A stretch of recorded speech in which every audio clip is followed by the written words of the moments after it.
7h17, dans quelques semaines, très précisément le 29 juin, le journal télévisé aura 70 ans. Un anniversaire qui sera célébré sur France 2 avec une soirée spéciale. Mesdames, messieurs, bonsoir, en partenariat avec l'INA, l'Institut National de l'Audiovisuel. On en parlera dans une petite demi-heure avec notre invité, le journaliste Hervé Brogini, qui a réalisé un documentaire sur cette question. Mais d'abord, on va revenir sur les grands moments du JT de ces 70 dernières années, donc avec Claire Koch. Mesdames, Mesdemoiselles, Messieurs, bonsoir. Mesdames, Mesdemoiselles, Messieurs, bonsoir. La formule n'a pas changé depuis 70 ans. Le journal télévisé s'est vite installé comme le rendez-vous incontournable des Français. Et voici le premier grand événement mondial retransmis à la télévision il y a 66 ans. Le couronnement de la reine Elisabeth II, le 3 juin 1953. 10 ans plus tard, l'assassinat du 35e président des États-Unis, John Fitzgerald Kennedy, va faire la une des journaux télévisés et changer la donne. Des images chocs, de l'émotion.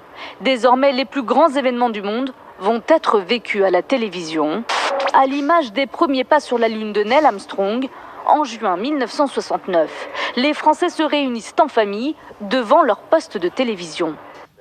C'est absolument passionnant. On a attendu. Les photos arrachés suivront la chute du mur de Berlin le 10 novembre 1989 ou encore le 11 septembre 2001. Une bombe volante, un Boeing 757 avec à son bord 58 passagers, vient s'écraser sur l'une des tours du World Trade Center.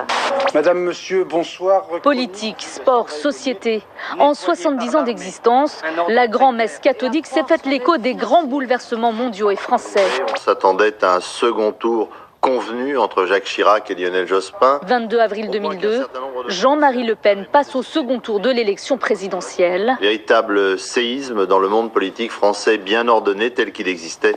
Pour cette 10e nuit d'émeute. 3 ans plus tard, les banlieues françaises s'embrasent et cette fois, ce sont les caméras du monde qui sont braquées sur la France. Voilà, des fusillades. Enfin, les attentats du 13 novembre 2015 font eux aussi l'ouverture du journal télévisé. La France vit une nuit absolument tragique, catastrophique. Des grands événements recensés sur le site internet de l'Institut National de l'Audiovisuel que les téléspectateurs sont invités à choisir. Parmi les plus marquants, les résultats seront dévoilés en juin sur France 2 à l'occasion d'une émission spéciale consacrée aux 70 ans du journal télévisé. Bonsoir, bienvenue dans le 20h.